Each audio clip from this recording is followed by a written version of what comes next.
You are listening to the Legends Lingo podcast, brought to you by CouchGuySports.com. With your host, Al. Buddy, you were targeted 6 times, you caught 2 receptions, and did nothing else. Powder. Yes, sir. And Fiesta. He hasn't done jack. They've won one cup and they made a lot of playoff appearances. But he is a snake, oily snake. He's a crook. Enjoy the show.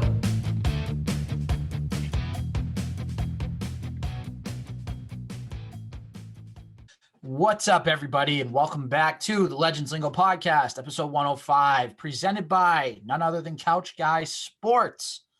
As always, check out everything on CouchGuySports.com. Check out all the blogs. Powder just wrote one. Powder, how long ago did that post? Literally 5 minutes, not even 5 minutes ago.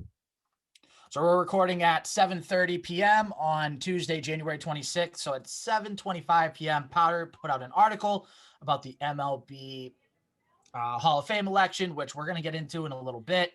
There's a lot to talk about tonight, but again, CouchGuySports.com. Check out everything, the blogs, the podcasts. Got a ton of podcasts on the network, a few new ones on the network, Bernie and Chris, Fee and E.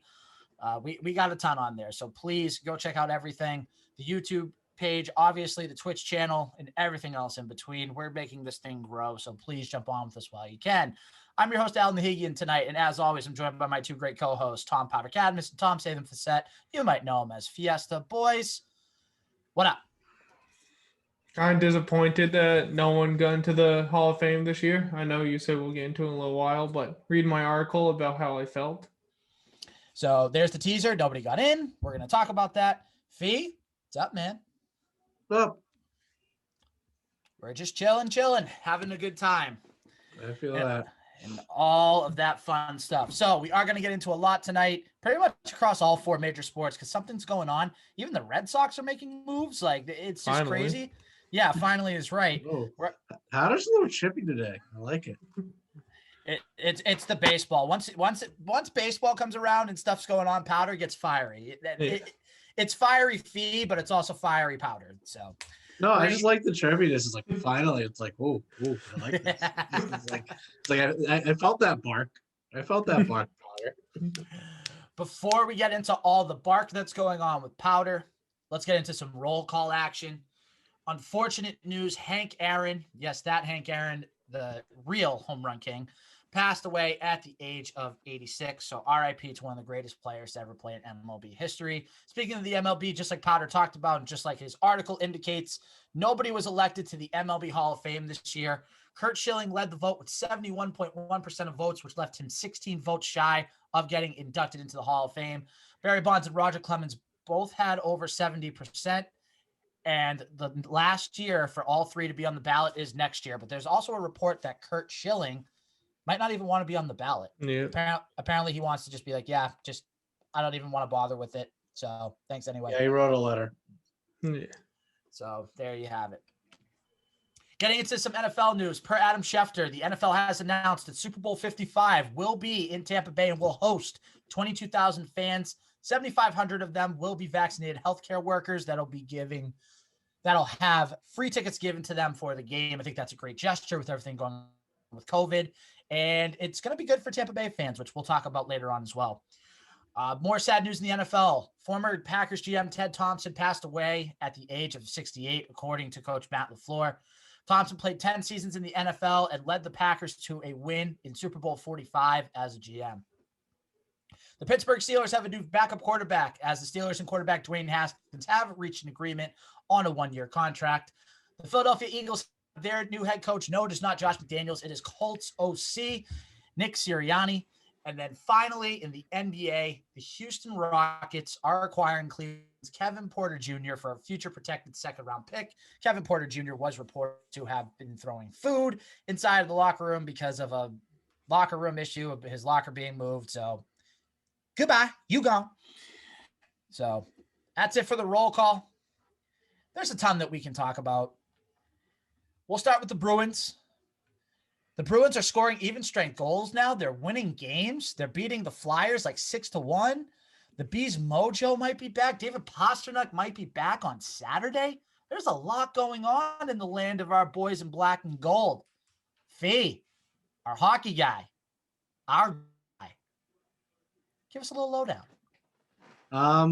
If you watch the games over the weekend, Thursday and Saturday, the Bruins came to life. I don't know if it's Garden magic or something. I mean, they're even up 1-0 today. Marshy with a shorthander. It kind of feels like they got their mojo back a little bit. It's felt like the last couple of games the Bruins are playing like the Bruins, and I'm happy for that. I'll say that I'm happy. I'm excited to see what Pasternak looks like when he gets back on Saturday. I know he's been practicing now without the non-contact jersey, so that's key. So they might be taking off. They might be taking off a little bit.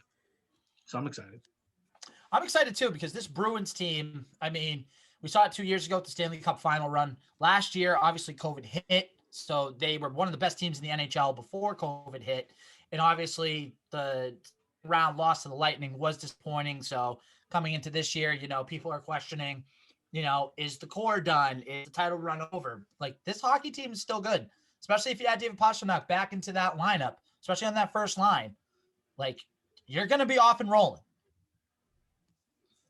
So that's just me. Powder, you got any sticky puck takes? Just good to see Bruins starting to play well, and especially without Pasta not being in the lineup. If you get on this roll without him and he comes back, and obviously it's probably going to take him a few games to get his legs under him, but once he gets going, and if the offense is back to what the offense is, then having him on it will only make them better. So I think this role is something to watch out for without their best player. Good enough. That's our Bruins segment. Hopefully they can go on a little roll, and then we'll be positive vibes only for the Boston Bruins. Moving on. You know what? I'm going to let Fee pick the next one. Fee, what topic do you want to talk about next? I think let's get to baseball.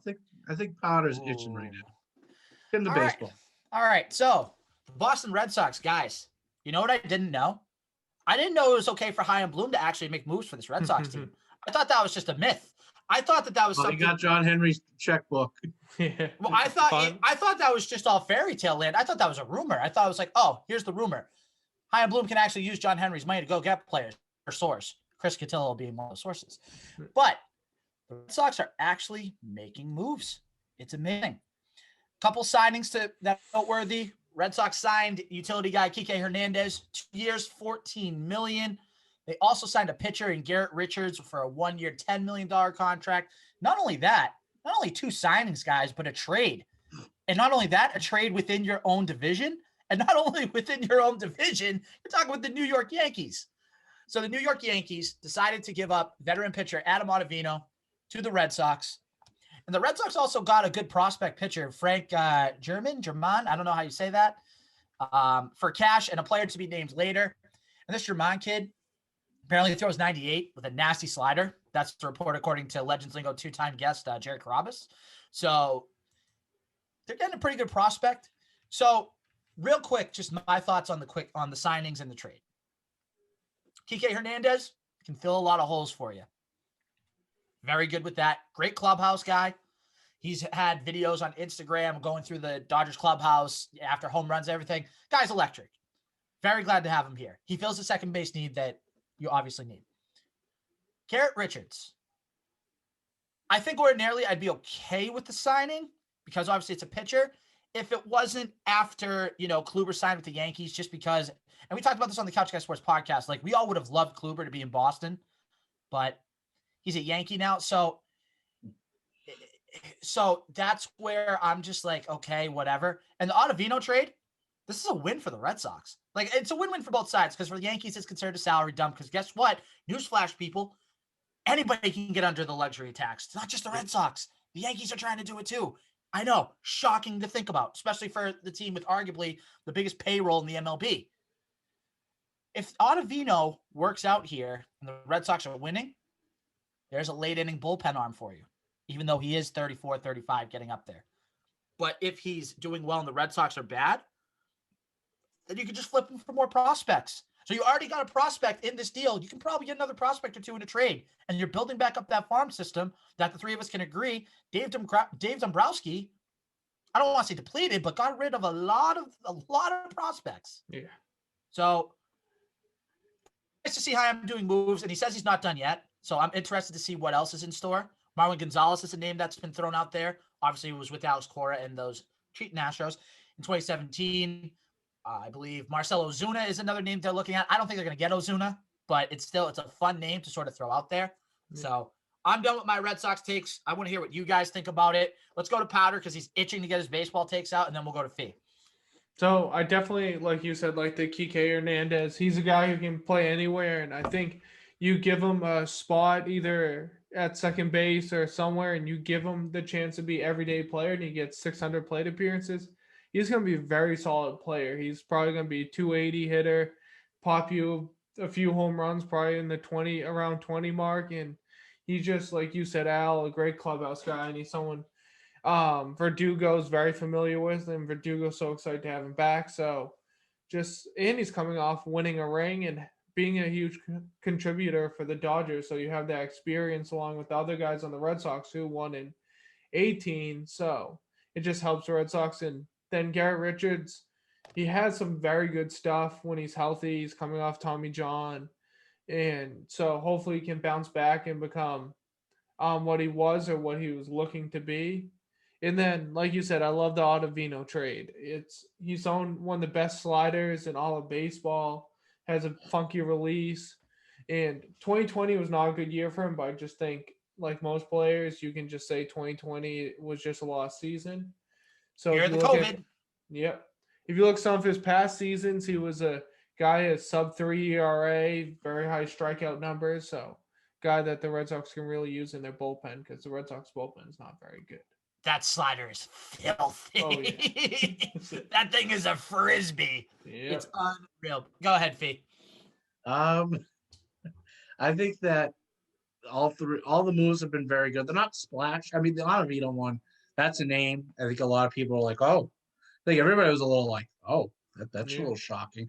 I think overall that they did well.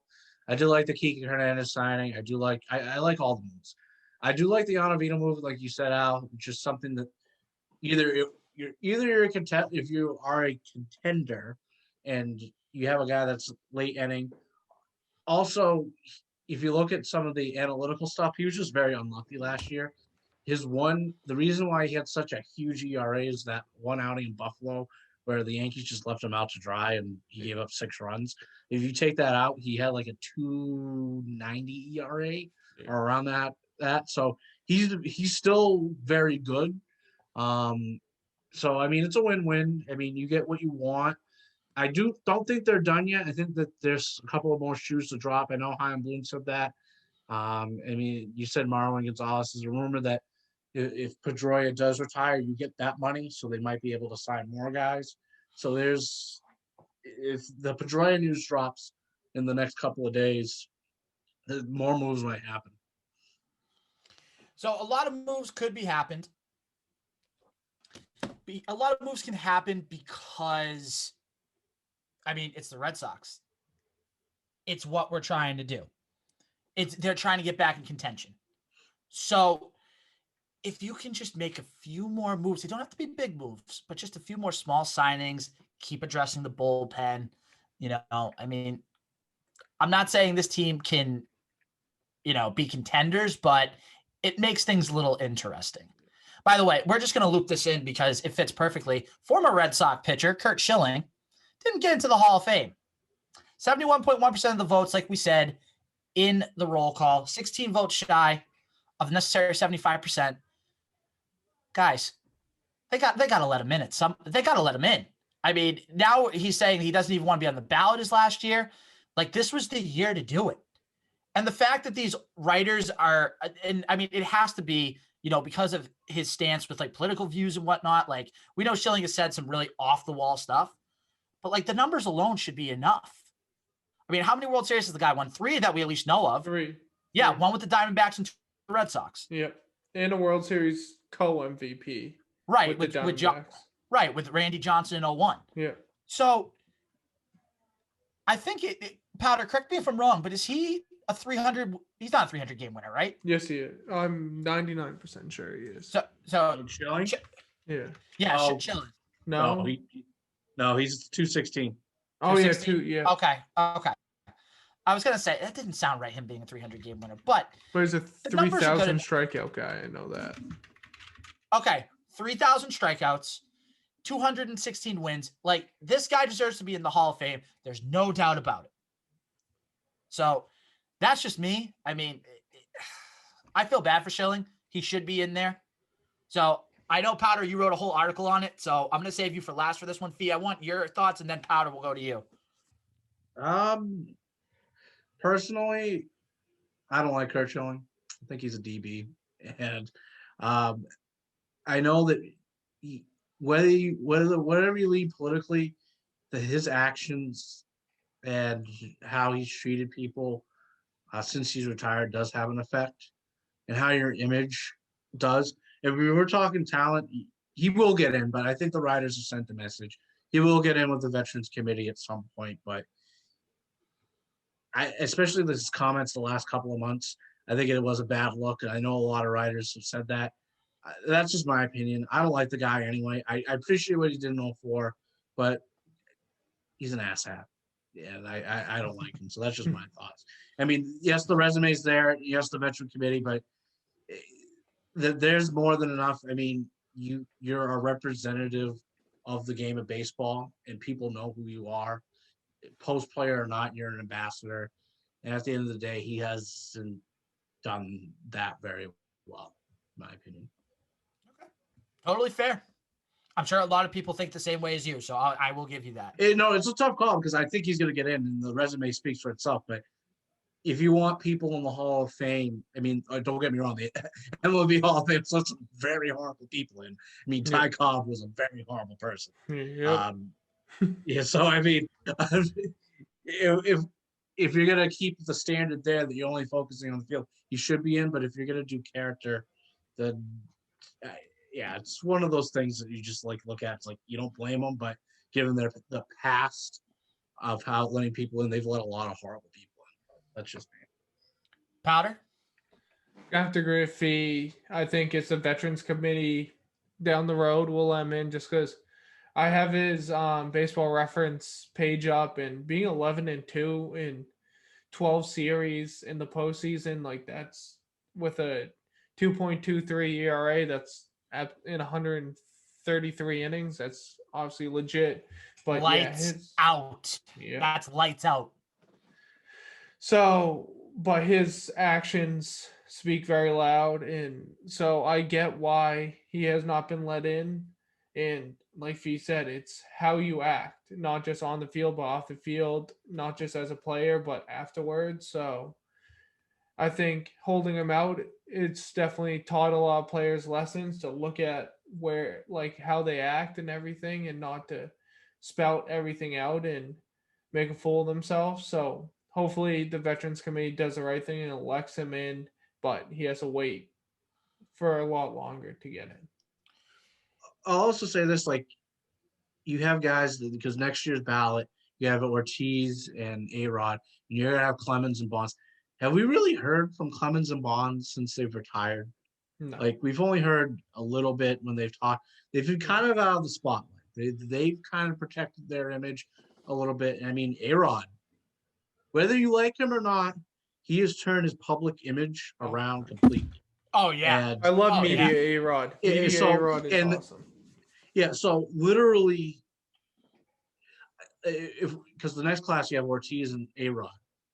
Ortiz will get in. They might punish A-Rod for a couple rounds, but I think he's going to get in. Yeah, it won't be a Veteran Committee vote. I think he might get in because he's repaired his image so much. Yeah, that I think people are going to say, okay, we'll let him in. It is an image thing at the end of the day, because he has been close. It's not like they're not giving him 20% Schilling. Yeah. They're not giving him 20%. There's a lot of people who are taking care of his baseball career and saying, yeah, this is considerations. Like, yep, this is it. This is very good. But also a lot of people saying, well, you've been a bad ambassador of the game. But Yeah. So it's going to be interesting to see if Schilling follows through with the letter and is like, hey, take me off the ballot. So if he's off the ballot next year, it kind of stinks, but I think he should stay on for his final time. I think he would get in next year. Honestly, I think he would, just because there'd be no more reason to keep him out. So that's just me, but let's move on. Celtics real quick. Then we're going to talk about a lot of football, a lot of Patriots rumors, and a lot of Super Bowl talk. The Celtics, they got Jason Tatum back. Had a nice win over Cleveland on Sunday, and then with a back-to-back, Jason Tatum back in Chicago on Monday night. Got the Celtics to a nice 119-103 win over the Bulls, which improves the Celtics record to 10-6. Jaylen Brown, he's going to be an all-star this year. Right? No doubts, right? He's going to be an all-star. He's an untouchable for years to come. Jason Tatum's back. He didn't miss a beat. So here's my thing. We talked about the Celtics, and I think we all pretty much agreed. Don't hit the panic button yet. Jason Tatum had COVID. He finally got out of COVID, and he didn't show any signs of slowing down. Real quick, how many points did he have in the Chicago game? He looked really good. How many? 24. 24 points. So it's basically on 10, I think at 10 of 20 or 21 shooting. So 50%. Okay. So it's very good. Right. He had a good night. And he was that guy he was the number one guy for the Celtics. That's what we saw him being in the first, however many games it was, 6-7 games, whatever it was. So my whole thing is this, and Fee had a great point on the itinerary that I think we definitely should be talking about. Should the Celtics be aggressive at the deadline if they think they're serious about contending this year? Because I go back and forth on this, because I remember what Fee said, it might have been a few weeks ago or a month ago, whatever it was, but it's like Celtics are playing with house money. Like, nobody's expecting them to really win a championship this year. They're good. They're going to be good, but they don't have to win this year. You have a big window of opportunity with that Jason Tatum contract to win. So if you don't want to buy at the deadline, okay, fine. Because I like this team right now. I like the way that they're competing. I like how the bench has improved from last year, especially with guys like Grant Williams taking a step, Robert Williams playing well, Semi Ojeleye is doing well with his minutes, especially offensively, doing much better this year. Then you have guys like Peyton Pritchard, who, by the way, thank goodness that it was only a sprain on that ankle or whatever it was. But, oh, my goodness. It was a knee. Okay, so knee. So he had a sprain in his knee. He's going to be back in 2 weeks. So that's a blessing from above. So thank you for that. So I really don't know. I think you need a little more time to really see the direction of this team, especially you had Tatum out. I mean, you lost 3 straight games, 2 to the Sixers, back-to-back games you lost to the Sixers, which I think if Tatum's in there, you at least split. You beat them both. At least split. At the very worst.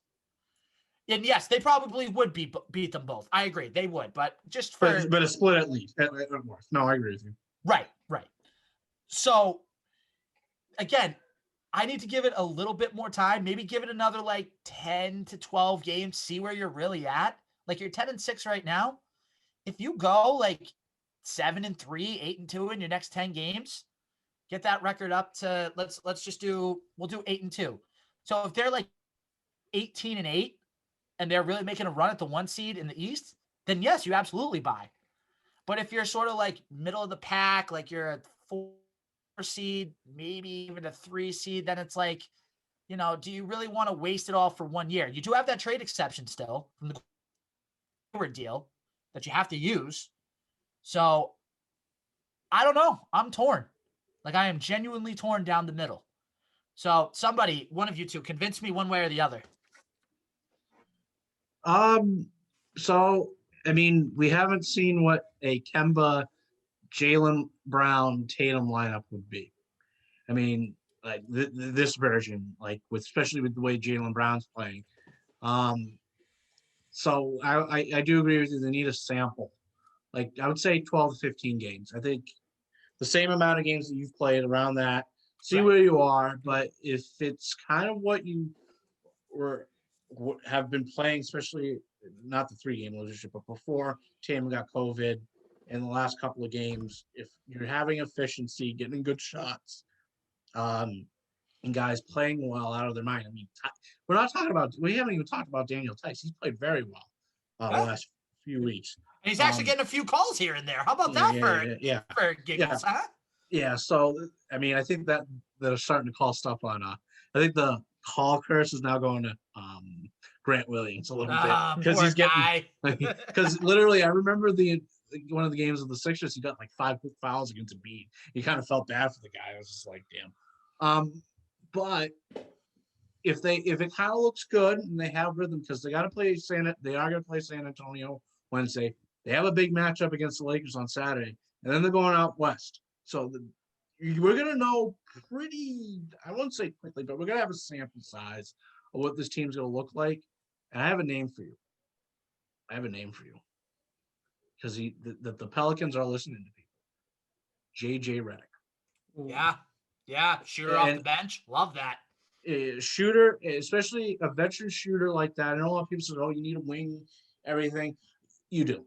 But I think if there's a guy that, especially if you think they're going to help the bench a little bit, because I think Naismith is coming around. I mean, he's starting to feel like he's doing that.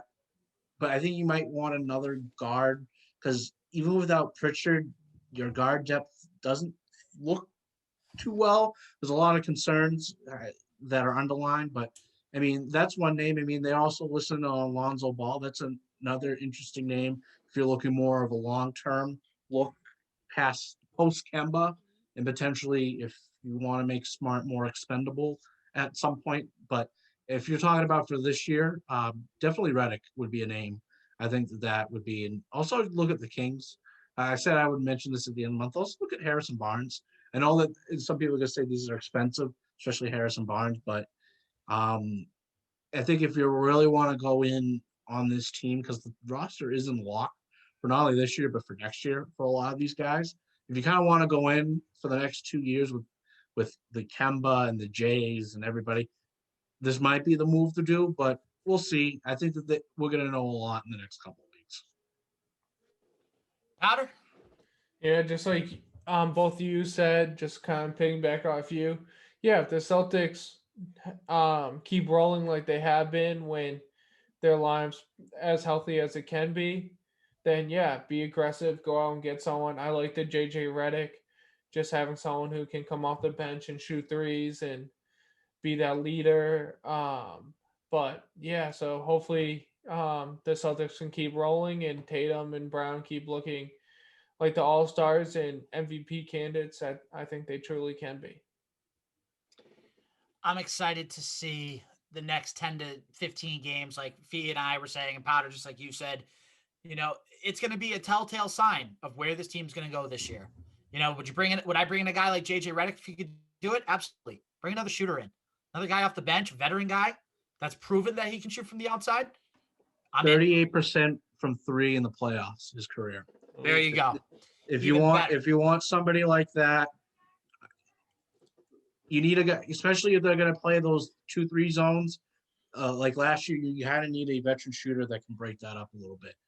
Just saying that don't do, like we joke around, Ainge might not make moves or other stuff, but that's something that you might want to consider. Yeah. Guys, the Celtics, they've been playing, you know, with a few short, I don't want to say, they've been playing shorthanded lately. So when they get their whole team together, it's going to be a lot of fun, and they're going to rattle off a lot of wins. Speaking of wins, you know what's a win? A win is being sponsored by our good friends at Manscaped. Are you ready for some football? Because the biggest game of the year is coming upon us on February 7th in Tampa. It's time to get your balls feeling super. Because our partners at Manscaped are here to tell you to join the already 2 million men who trust Manscaped products for their below-the-waist grooming needs. Fiesta's got it right there. He's got the cologne. Smells good. We're going to talk about that in a second. Powder's got his. Mine's in the bathroom. We're going to talk about that. Take Gronk's advice, and that's ironic because the Tampa Bay Buccaneers are in the Super Bowl. We're going to talk about that. And shave your Super Balls. Use the best tools to reduce nicks and cuts before the best game and choose the Manscaped Perfect Package 3.0. Included is the Lawnmower 3.0, which is simply the best hygiene tool for the modern man. Because of their ceramic blade and skin-safe technology, your snags will be reduced. Don't settle for unnecessary roughness below the waist. It also has waterproof technology and has a 90-minute battery. Believe me when I tell you, this is the Super Bowl champion of ball trimmers. Might be the Tom Brady of ball trimmers for all we know. The Perfect Package 3.0 also comes with the Crop Preserver and the Crop Reviver. The Crop Preserver is an anti-chafing ball deodorant that keeps your nuts in the game all 4 quarters. The Crop Reviver is a spray-on toner for those balls. It's made with soothing aloe and witch hazel extracts that will give your balls a boost in the clutch. Manscaped even threw in their shed travel bag to keep all your goodies stored comfortably. And speaking of comfort, the Manscaped anti-chafing boxer briefs are also included and will bring your boxer game to the next level. Complete your top-to-bottom grooming game with the new refined cologne signature scent by Manscaped. With the same signature scent that's in all of our Manscaped formulas, this cologne is a perfect complement to the collection. Fee showed it, Powder showed it. This cologne is unreal. It smells amazing. Trust us on that. It's a whole new balls game this Super Bowl. Get 20% off and free shipping with the code LLP at manscaped.com. Your Super Balls will thank you. Again, get 20% off and free shipping with the code LLP at manscaped.com. It's 20% off with free shipping at manscaped.com and use that promo code LLP. Tackle your pubes and win the Super Bowl in your pants with Manscaped. Final topic of the night. It's going to be a Patriots NFL sort of topic. Tom Brady's going back to the Super Bowl. Tom Brady's back for the 10th time in 21 seasons. There was a stat I saw. Steph Curry's career three-point percentage is 43%. That means it's more likely that Tom Brady goes to the Super Bowl than Steph Curry makes a three. That's insane. And it really should be 19 seasons because the first season he didn't play. He was fourth on depth chart. Then 2008, he was out with more a than 50. So, Right. So was his starter. It's 10 of 19. Right. So that's even 2% of the time. Yeah, that's even crazier to think about. Take out those 2 years. Good call, Powder. Good catch. So the Bucs are playing the Chiefs, and we're going to cover this more next week because we're going to make our predictions next week for the Super Bowl. It only seems right. Yeah. But this relates because this is every Patriots fan, I don't want to say dream come true, but this is a very, very good thing because you don't think that Bill Belichick is sitting at his house right now thinking to himself, I just lost arguably the greatest quarterback ever, and he's going back to the Super Bowl without me as his head coach. I got to do something about this. And guess what? There are some names out there that we can talk about. One name on there, Deshaun Watson. Will he end up in the AFC East? Potentially. Will it be with the Patriots? I don't think so. Because it was reported that his top 2 destinations are the Miami Dolphins, which makes sense. And wait for it, everybody. The New York Jets. Now, granted, the Jets made a great hire with Robert Saleh, the defensive coordinator from the San Francisco 49ers. He's now the head coach of the Jets. They have a good GM. So my whole thing is you have to make moves this offseason. Brady is proving that literally he can win without Belichick. He has Bruce Arians as his head coach. I'm not saying Bruce Arians is a terrible head coach, but I'm not going to say he's a great head coach. So my whole thing is Deshaun Watson's out there. You should be making a play for him. Do I think it's going to happen? Probably not. But guess what? Another name that's out there, Matthew Stafford. Reported the other day, Matthew Stafford and the Lions agreeing to mutually part ways this offseason. The Lions are already listening to trade offers for him. So you're telling me you wouldn't want a guy that played in a totally bad organization in Detroit and bring him in here for, maybe 2 years or something like that, be a bridge quarterback? Like, Matthew Stafford's pretty good. And then if you can't get Matt Stafford, then another name we've talked about, Jimmy Garoppolo. Like, that's another guy that you can go out and get. The point I'm trying to make is that you need to go get a quarterback. It got proven this year. Cam Newton, granted, he didn't have the weapons. I understand that. But obviously Cam, I don't think is coming back unless it's an emergency situation. I don't think he's going to be back. So you need a quarterback that's going to produce. You need guys to opt back in, like Patrick Chung, like Dante Hightower. And you need to make some moves this offseason. And it starts with the quarterback. Get a name that people can get excited about. And then maybe you get a big free agent signing or two, maybe a trade. And then you go from there. That's my little rant. So now I want to hear your guys' thoughts. I'll start with Powder, then I'll go with Fee. Just about any of the quarterbacks. Just like you said, this definitely Brady being back in Super Bowl should light a fire under Belichick's butt to get him to make moves, get the Patriots back to winning, and show that it was not Brady all these years that led the Patriots to the Super Bowl. It was both of them, and Belichick had a lot to do with it. I think the Patriots should definitely I think they should go after Deshaun Watson if they don't get him. If they can make a trade in the draft, get a good young quarterback and develop him, that should be plan 2 and plan B, and plan C should be Matthew Stafford. I think those 3 options, but obviously again, Deshaun Watson, proven top 5 quarterback. That's obviously every team would want that, besides if you have the other top 4 quarterbacks. But if not, I like getting a younger quarterback and developing him and seeing what the future brings. But Matt Stafford is a guy who I think will be in the Hall of Fame with his stats and playing for the Lions. People realizing that he played for an awful organization, like Al said. And hopefully, if he comes to the Patriots and plays for a winning organization, he can bring the Patriots back. So that's my thoughts. Fee? I don't think that, even though I wrote an article on why you should bring Deshaun Watson here, just makes sense for everything giving up. The more with the Matthew Stafford news, and there's been 3 different variety of sources have said this, from Jay Glazer to The Athletic to other people. You are actually a very serious suitor for Matthew Stafford.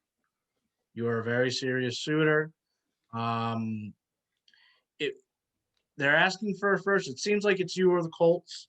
I think that, especially given also what Tony Romo said on Sunday when the Bills and Chiefs were done, said that watch out for New England. Yeah, they're going to spend money. I don't know if that was just a line from the team just to like, hey, Tony, remember to say this, especially after what happened with Brady. I don't know if that's the case. But if I had to hunch, I think that they probably have called about Deshaun Watson. They probably won't go there because of the cost. They've probably called about Matthew Stafford, and I think they're going to pursue that. And I think that they're also keeping an eye on Jimmy G, because if he is cut, I'm going to tell you this, Patriot fans, if he gets cut or released by the Niners, he's going to be a Patriot in a Patriots uniform. Just get the Jimmy G jerseys already printed out if he gets cut.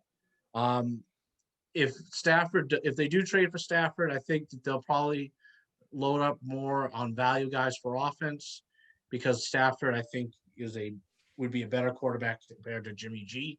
So he could play with less talent in a way, but you can spend your money on other things and you make it a better team. If they bring back Jimmy G, I think that they would probably load up because of Bill's ego.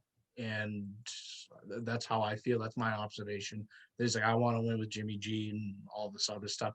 But if they require Matthew Stafford, because Matthew Stafford, I think we can agree, is like a top 8, 12 quarterback. You don't need, they won't go get like an Allen Robinson. There would be more of Curtis Samuel, Marvin Jones, Corey Davis. And I think they're going to sign Hunter Henry anyway. I'm just getting indications from what I'm seeing is that they're going to go all in on Hunter Henry. Good. Yeah. So there's that. So I think that they would like do that type of thing.